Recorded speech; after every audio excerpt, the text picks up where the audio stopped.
Hey everybody, it's Lon.TV. It's time once again for your weekly wrap-up. I can't believe it's another Monday, but it is. And I've got a bunch of stuff to talk about today, including YouTube likes me unboxing crap. I'll show you what I mean about that in a minute. Facetime is going to shift your gaze when you're talking to people. Roku continues to dominate the streaming marketplace. Streaming overload, though, is real, according to Nielsen. Firefox is testing a subscription service. We're going to have an update on a bunch of recent videos that I did and some long-term updates on my MacBook and my Surface Go. Lots to talk about now, so let's get to it. Now, before we begin, I want to thank our newest supporters on the channel. They include Hudson Betts and Michael Lefebvre, who gave via the donor box page. And then we had a bunch of people who contributed super chats during both the premiere of last week's wrap-up and a couple of live streams that we had during the week. So I want to thank DDR, Carol Cherminsky, Zam, and Fernie Lopez, Robert Van Etta, Super Big Dog to You, and Dale Marcel. I want to thank these folks and everyone who contributes to the channel on an ongoing basis, along with everyone who watches on an ongoing basis too, because all of those things equal channel growth. Now, we don't have an advertiser this week, but I did want to do a non-ad, an affiliate link for Amazon Prime Day. That is going to take place on July 15th and 16th. So that is a week from today, I believe it kicks off. So you definitely want to make sure you got your Prime membership going. You can sign up at the link that you see on screen if you don't. And again, that is an affiliate link that will give us a little bit of a commission when you do sign up for that Prime account. So let's take a look now at the week in review. On the Extras channel, I unboxed and reviewed a wireless charger that is also battery powered, so you can wirelessly charge anywhere. You can see more about that on the Extras channel. And then on the main channel, we had my review of the Valve Index, and I'll have an update on that review in a second. We did a live stream where I rebuilt my gaming PC because of that Valve Index, and you can see more about that linked in the master playlist down below. And we're also going to be taking that live stream and shortening it up significantly so you can get a more condensed version with an index, and that's going to go up a little bit later this week. We also looked at Game Pass for PC. Because Microsoft really had a great deal on this during the July 4th weekend. I think it was going on for the prior month. And if you took your Xbox Gold account and you signed up for Game Pass, you can convert all the time left in your Gold account to an Ultimate Game Pass account. And what you could do is actually go out and buy the Xbox Gold cards on Amazon, the digital ones. So I bought 2 years worth and was able to get Game Pass for essentially $5 a month, or the cost of 2 games. Not a bad deal, and that includes both the PC and the console version and Xbox Live Gold, and I'm good till April of 2022, and you can see more about Game Pass on that video there. And then just for the heck of it, I tried to see what would happen if I unboxed a bunch of junk I bought at ThinkGeek when they had their big liquidation sale, and you all seem to love that quite a bit. In fact, of the last 10 videos that I uploaded, this one is number 2. Now, I took this screenshot last night, but it is still in the number 2 position as of this morning. So it looks like subscribers seem to like me taking things out of boxes, which I do, by the way, on the Extras channel, so you can watch me do that over there. I'm not going to turn this into an unboxing channel, don't worry, but I thought it was fun just to see a little bit of a different type of content and how that might work with subscribers, and apparently it worked quite well. Now, what's going to happen with this video, though, is that it's going to live its life for a couple of days, and then it's going to die, and it won't be watched that much ever again. But all the other stuff that I do, the reviews, actually do better in the long run than the short-term things. So don't worry, I'm still on track to do my reviews and whatnot, but every once in a while it's fun to do something a little bit different. And now it's time for some things in the news that caught my eye, and this story will involve your iPhone catching your eye. So we all have probably participated in some kind of video chat at this point in the 21st century, and one of the problems that you have typically is that your camera is on the top of your display. So if you're looking at the person that you're talking to, your gaze is not making direct eye contact with them on their screen. And Apple has this weird feature in iOS 13 which will redraw your eyes on your face while you're having the conversation. And if you go to this link here, I think they have a video demonstrating it. So what'll happen here, as you can see in this example, is that typically this is how you look. Your gaze is just below the gaze of the camera.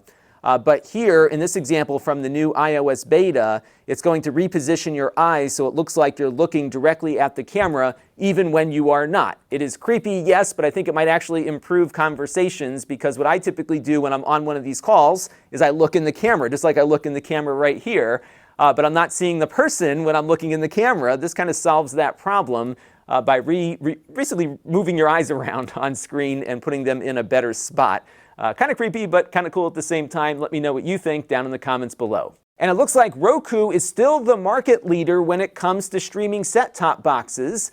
People don't think of them as the market leader, given that their products are nowhere nearly as advanced as their competitors, but they are giving consumers exactly what they want, a very simple way to stream their favorite streaming services. And they are largely platform agnostic, so there's no issues with a streaming service not being on the Roku. In fact, I think they have everything with the exception of Apple on Roku, and I bet you Apple will probably make their way over to Roku devices as they begin to really double down on their content strategy. This market research firm Strategy Analytics reveals that 30% of U.S. sales in the first quarter of 2019 went to Roku when it comes to connected TV devices. And this includes both their TVs with Roku integrated and the boxes and sticks that they sell separately. Those TCL TVs, for example, are pretty popular. In fact, a friend of mine just bought one the other day. So there are now 41 million Roku devices in use, which is crazy just here in the US. But Amazon is catching up a bit. Their Fire TV OS was the second most sold device in quarter one of 2019 with 12% of sales, followed by Samsung at 11% and Google devices at 9%. But those Google devices were spread out by all the different Android TV boxes and TVs out there and Chromecasts, which they don't manufacture themselves. So the market for people making these devices is quite small. And just goes to show you that if you deliver exactly what customers want in a simple way, they'll be happy and buy it. And that's one of the things that I think a lot of these TV box makers have struggled with, is that they try to throw so much into these things, and that's not what consumers apparently want. They're perfectly happy with a relatively low-powered Roku device that just plays streaming content with none of the drama of things getting blocked like Amazon and YouTube have been doing over the last couple of years. And we'll see what happens now that YouTube is making its way to the Amazon Fire TV. That might improve their sales a bit for people that like to watch YouTube on television, but it really is pretty clear here that Roku's the leader, and it's going to be very difficult to unseat them, because once you get a Roku box and it works, you're not likely going to upgrade to something else a little bit later. Now, a few weeks ago, I was complaining about how hard it is to find anything to watch on Netflix and a few of the other streaming services that I subscribe to, and apparently I am not alone. Deadline is talking about a new Nielsen report that says it takes 7 minutes for the average viewer to pick just what to watch, and less than a third bother to dive into the menu to go looking for content. And I think this speaks to the power of the YouTube recommended page, because whenever I get frustrated with Netflix, as I've talked about before, I hop over to YouTube, and usually out of that 6 or 9 videos that they present to you, there's usually 2 or 3 that I would immediately click on and watch. And I think that is something Netflix is really going to have to focus on as Disney Plus spins up, which will be a major competitor to them. Disney Plus, of course, is going to be half the price of Netflix and will have the complete Disney catalog, which is a lot of content, a lot of it leaving Netflix to go over to that new streaming service. And I think a lot of people will be questioning the value of some of these other streaming services when that lower cost option does come out. So Netflix and others have to do better at making those recommendations to you, or they're going to lose out. And what's been interesting in watching Netflix over the last 2 weeks with Stranger Things 3 being released is that I think a lot of those marketing dollars that they're spending, and they're spending a lot, are probably really directed at existing subscribers to get them to boot up the app and jump in, so that they realize there is some value to their expensive subscriptions. So we'll have to see where all this goes, but I predict we will see a major improvement of the Netflix and Amazon and other streaming service homepages due to the fact that there's some real data now that shows consumers are getting very frustrated and moving on to places where it's less frustrating to find something of interest. Now, you're all going to hate to hear me say this, but I do believe subscriptions are the future of content, and the Mozilla Foundation, who is the group behind the Firefox web browser, is experimenting with a $4.99 per month subscription service for sites that are reporting news. and they are partnering up with some of the world's greatest publishers, they say, to bring you a better journalism experience. They're going to share payments from this service directly with the sites that people read, and this in turn would mean you wouldn't see advertisements on those sites, nor would you be bugged to subscribe to them individually. What will happen here is they will likely divvy up the subscription payments based on how much attention you're giving to each of the sites that are in their network. And I think these subscription-based content platforms will probably be the wave of the future here, whether it is through a platform directly like YouTube, or perhaps something like what Mozilla is doing here, where you become part of their network, and then if you're on a network site, there's some compensation distributed to the creators. Now, I can tell you, as a YouTube creator, that the YouTube subscription service called YouTube Premium, formerly known as YouTube Red, has actually been a very good thing for content creators. I've talked about this a lot in the past, because what happens is that every minute that somebody watches as a YouTube Premium subscriber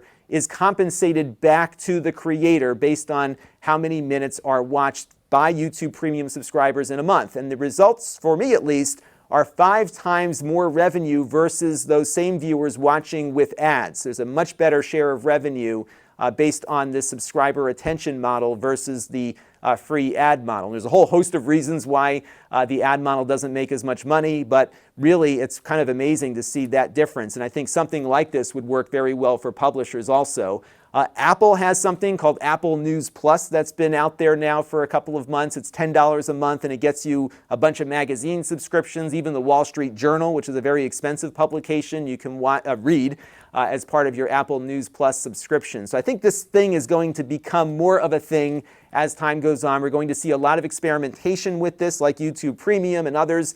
But I do foresee that this is probably where it's going to go. There's a big backlash against advertisements because of the privacy implications. The ads are annoying. They don't seem to be very effective as they once were, or if ever. And I think that's something that's going to be on the horizon here. The other issue, of course, with advertising is that the nature of digital advertising is that you focus on finding audience, not publications. And the result of that audience hunt is that your ads often appear on content that you as an advertiser are not comfortable with. And that's something, of course, YouTube is struggling with, which is that demonetization thing that goes on all the time. In fact, you can't even report the news on YouTube anymore because they simply won't allow ads to run on videos reporting on current events that might involve something that's uncomfortable for people. And that's not YouTube's fault. It's the advertisers who say, we don't want to be seen on any of this stuff, even though they advertise on television against those same topics. But even if you get the yellow icon on YouTube, you are still earning YouTube Premium subscription dollars. So when people complain about this topic or that topic getting demonetized with their favorite creators, there's a good chance that that creator is still getting revenue from premium subscribers. And if you want to help that creator, you can, of course, contribute to their Patreon or to their donor systems, whichever ones they use, or you can subscribe to YouTube Premium or both, because at least when they're watching on a premium video, or at least as a premium subscriber, every minute that you're watching is compensating that creator more so than they would get being demonetized, of course, or even with ads running against it. I'm starting to struggle now because a few of my videos that talked about Kodi even got demonetized because advertisers don't like that either, apparently. So this is becoming a real frustration point for me. A lot of the things that I cover typically might be under the gun for demonetization. I've had 2 videos already demonetized and they denied my appeal already because they covered Kodi. That's a problem, and I think it's only going to continue. But I think these subscription services might be the better way to go. So we'll have to see how this develops. I don't like the fact that Mozilla is picking and choosing who can be in this, but hopefully there will be some other options out there where they'll be less selective about the type of content and give more opportunity for independent creators to share their voices with their audiences. And now it's time for some updates of prior topics that we've looked at here on the channel. And we're going to start off with the Brave browser, which is actually relevant to what we just discussed. Now, what Brave is doing is building out a web browser and an advertising model that respects your privacy. And I definitely suggest you check out the video to learn exactly how it's going to work, because it is a little more complicated than the traditional advertising model that just has you broadcasting out your private information to the world. In this model, everything stays private on the browser, and the browser actually does the ad targeting. And as a result of this, when there are ads that show up on your computer, they will put the money from those ads into a wallet, which is consisting of their cryptocurrency called BAT. And then the browser can auto-distribute those dollars back to your favorite creators based on the amount of attention you've given them.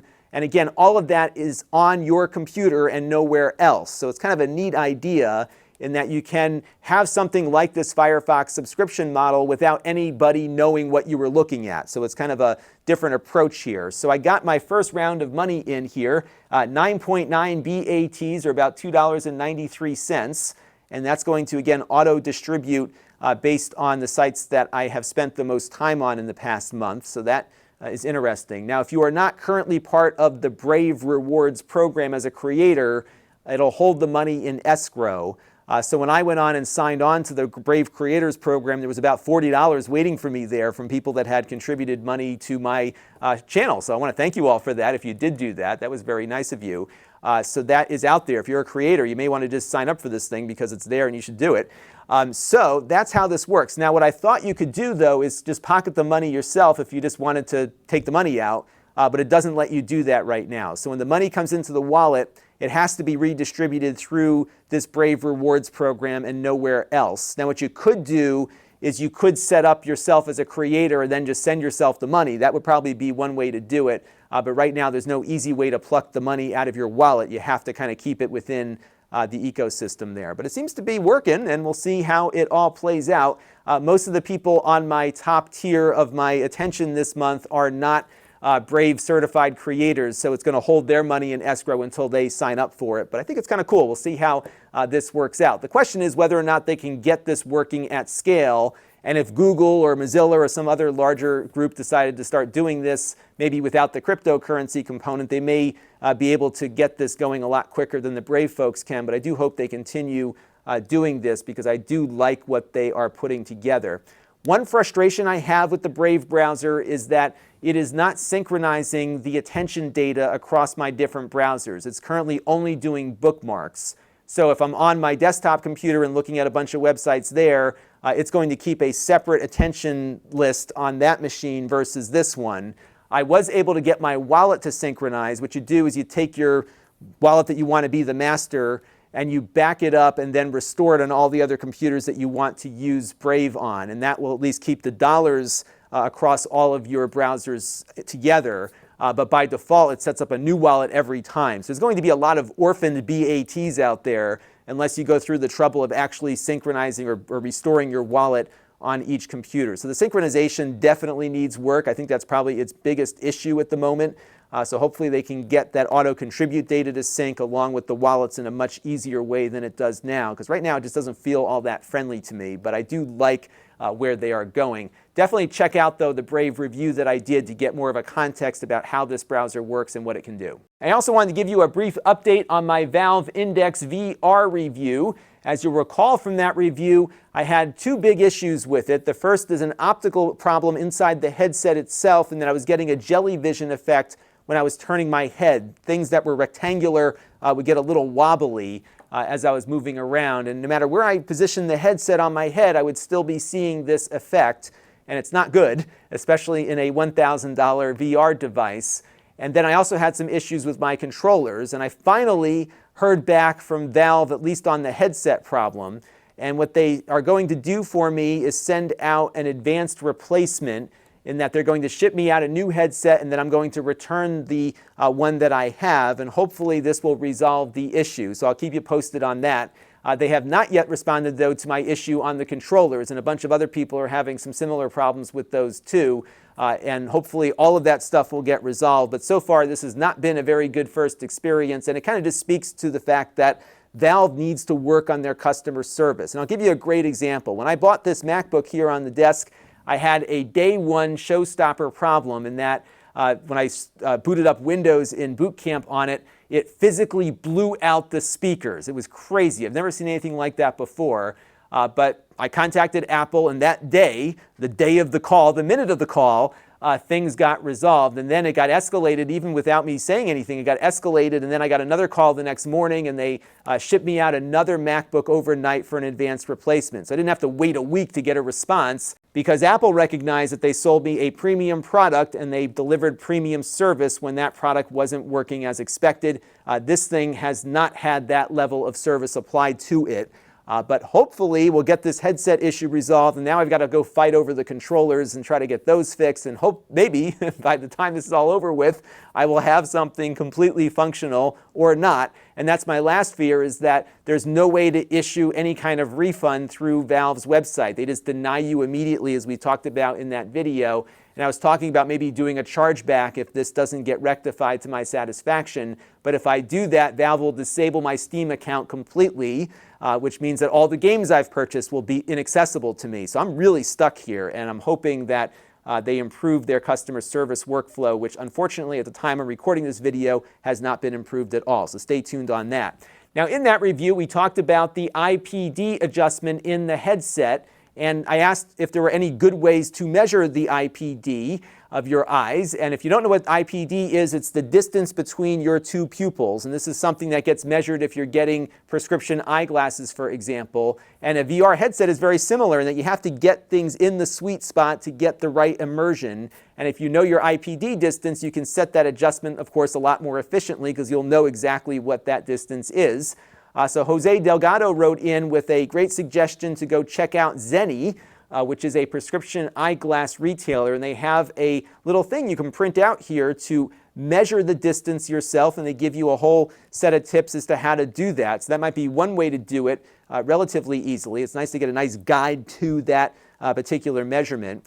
Another thing that I found, though, is an app on the iPhone called iMeasure. And if you have one of the newer iPhones with the Face ID sensor, it does a really good job of getting that measurement for you here. So you can see as I'm moving my head back and forth, it came up with about 61, 62, somewhere in that range. It was close enough that I was able to make a determination as to what I should set my VR headset to.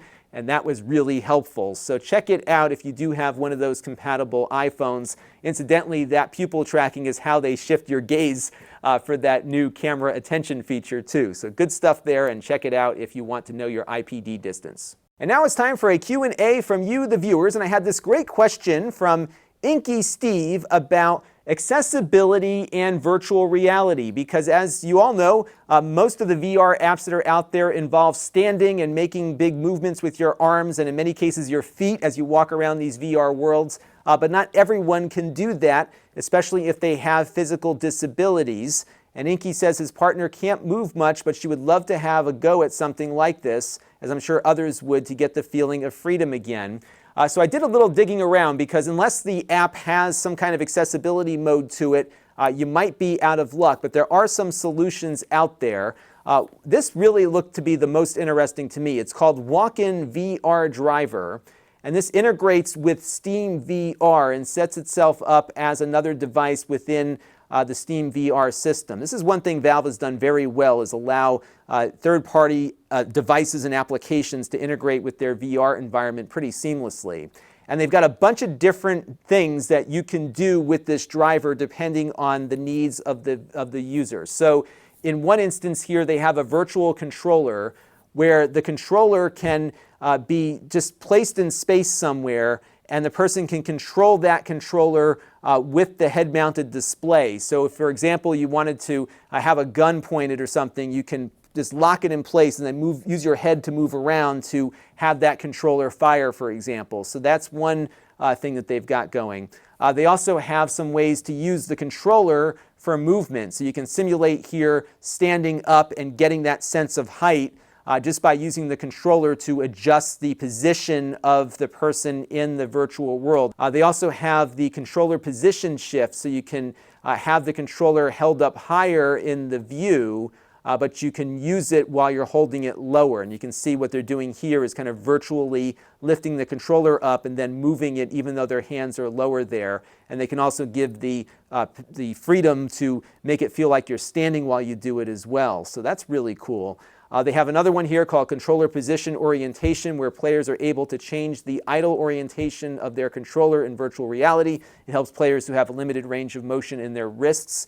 They even have a mode where you can have a friend control part of the game with an Xbox controller, so somebody can have a partner to help them out if they can't do something specific in the game. So there's a lot of things that they're doing here that I thought were really thoughtful and I think address a lot of different accessibility issues. I haven't actually tried this myself just yet, so if you have a VR setup and have some folks that might benefit from this, give it a shot and let me know down in the comments how it's working for you, because it looks like they're putting a lot of thought and effort into all the different kinds of accessibility problems that come out of these virtual reality games. Now, these next two questions involve my two favorite little devices, and we're going to be cross-platform here. One of them is running Mac OS, the other is running Windows 10. We'll begin, though, with my 12-inch MacBook, and X-Hacker wants to know what is this thing capable of doing outside of browsing the web. He found it surprising that I have one of these in my workflow, considering its lack of ports. And of course, the 12-inch MacBook here has only a single USB-C port. But here's what I like about it. First of all, the size. This thing is incredibly small, incredibly lightweight.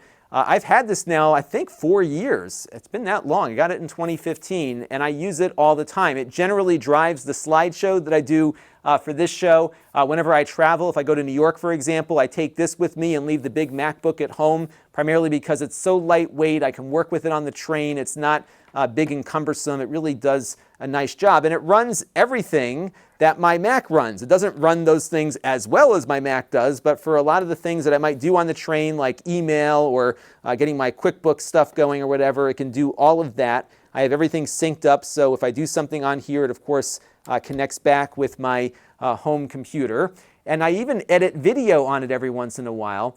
The editing experience is not bad. It's not terribly fast, of course, but I'm able to load up my projects and do all of my trims and everything else. And as you know, my workflow is very simplistic when it comes to video editing because I'm shooting everything live to disk.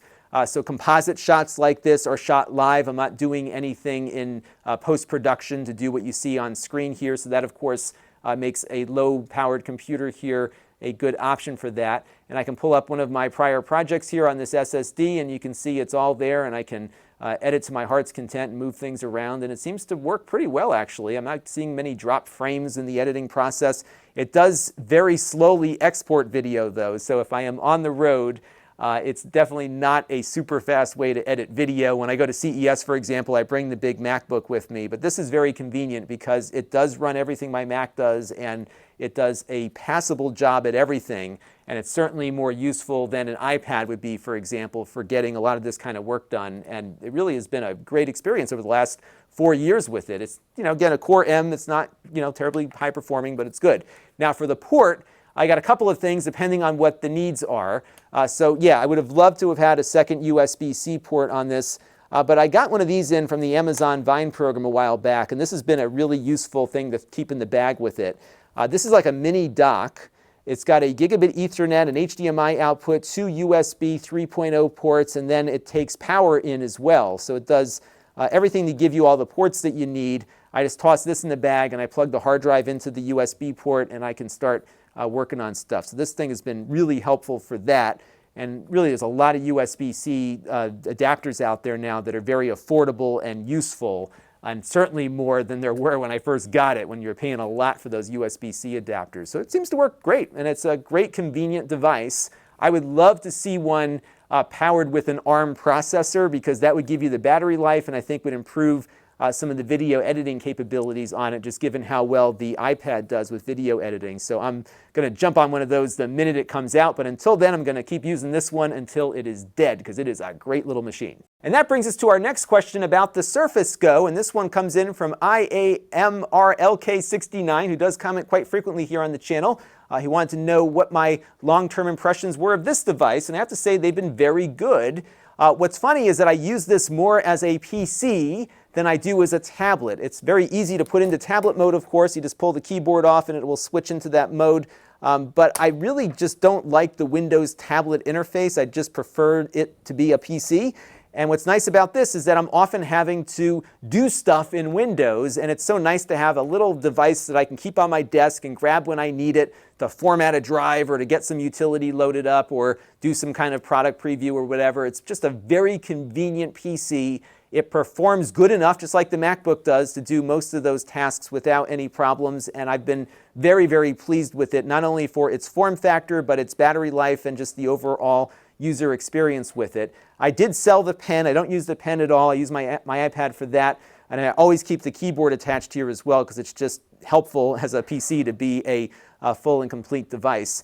It, like the MacBook, only has that single USB-C port, but you can power it separately, so that does provide a little bit more flexibility. And I have the choice as to how I want to power it, so if I don't want to take the power adapter with me, I can just use a USB-C power device. I can use my little hub thing or one of the other devices I have, or just fire it up directly. The other thing that I like about it is that it works really well in my video workflow. Let me show you an example of that. Now, one thing that really surprised me about the Surface Go was how well it handles NDI video, both sending and receiving. Now, if you're not familiar with NDI, it's a means of transmitting video over the network into your production environment. It works with my TriCaster here, of course, but you can also use it with OBS. In fact, we did that the other night when we did our VR live stream. It is so easy. You load up this little app and the screen is just available to devices across the network. And it works great on this device because it has an Intel processor with QuickSync built in. So as you can see here, I can do product demos. I can do whatever I need to do here on the Surface Go. And if I have a Windows app that I want to show off in a video, I'm able to do that. Again, it's not the fastest thing in the world here. You can see how long it took for Chrome to load up on it, but it's good enough for getting a lot of things done. And in addition to sending NDI video, it also works well as an NDI monitor. So I can say hello to everybody here and just be able to use this to monitor what my TriCaster is outputting in different parts of the room. And that can be really helpful because we have a chroma key screen over there. And rather than drag the monitor over from the TriCaster, I can just set this thing up. I've got a little stand with wheels and a mounting bracket, and I can have it just sit there as a monitor. And it even works well over Wi-Fi for that. Although for transmitting, I like to have the Ethernet attached to it. So it's great as a little monitor, it's great as a screen sharing device, and it runs Windows apps well. It's not going to design the next great engineering feat or some crazy thing like that, but it will do most of the basic Windows apps without issue, and that's generally what we do here on the channel. So it's great for that. I love the form factor. I just love having a Windows computer always at hand, and that is exactly what this device has done for me. And for our pick of the week this week, I grabbed this game on my Nintendo Switch a couple weeks ago called Super Blood Hockey, and I've been having a blast with it. I was a huge fan of the original ice hockey on the NES.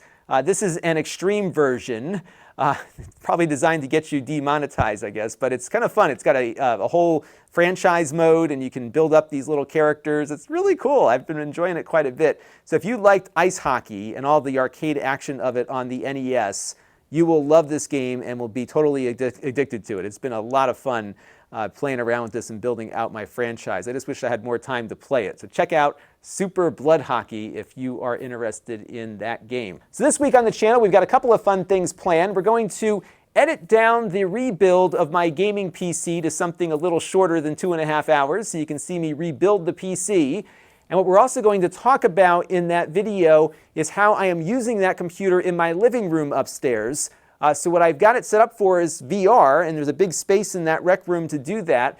But I also ran a very long cable, and I'll tell you about the cable in the video, over to my television so I can play games like it's a game console, so I can get some 4K gaming going on my OLED TV, yet still have a desktop computer at a desk and have a VR workstation all out of the same computer. I will also tell you why I went with an i9 processor over the new Ryzens, which look amazing, but there are some things that I need an Intel chip for, which I will discuss in that video, so that'll be coming up a little later this week.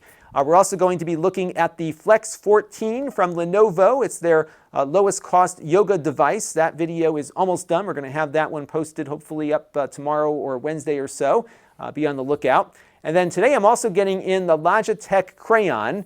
I bought my oldest daughter an Apple Pencil, and I thought maybe I'll give this one to the younger one just so we can see what the Logitech low cost but compatible Apple Pencil device is all about.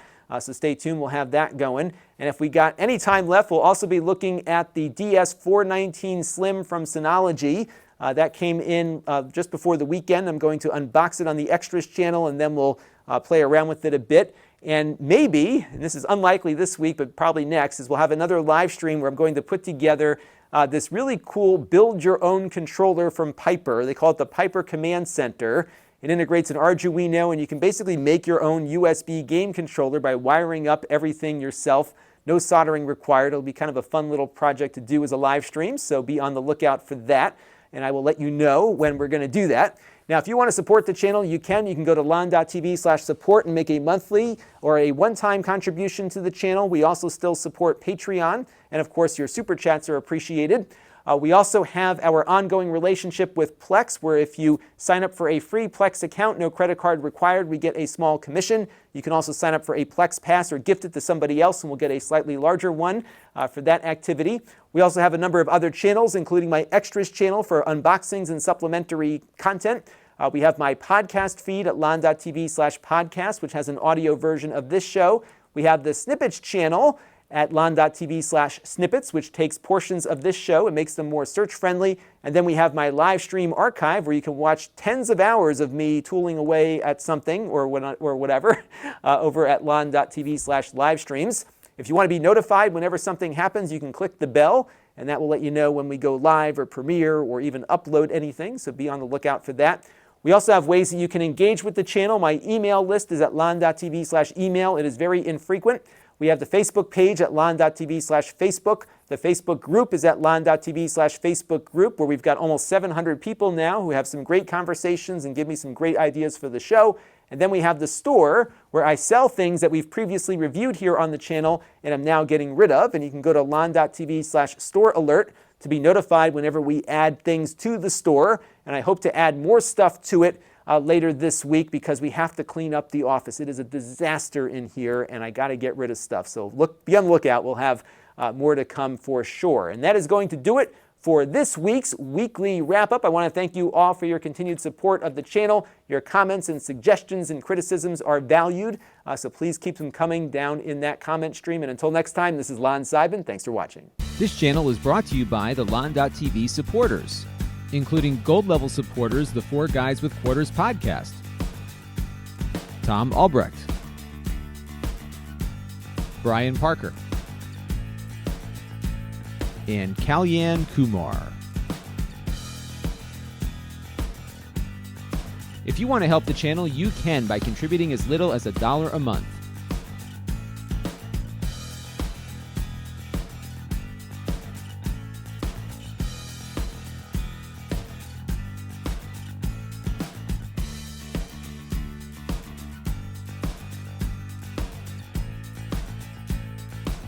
Head over to Lon.TV/support to learn more.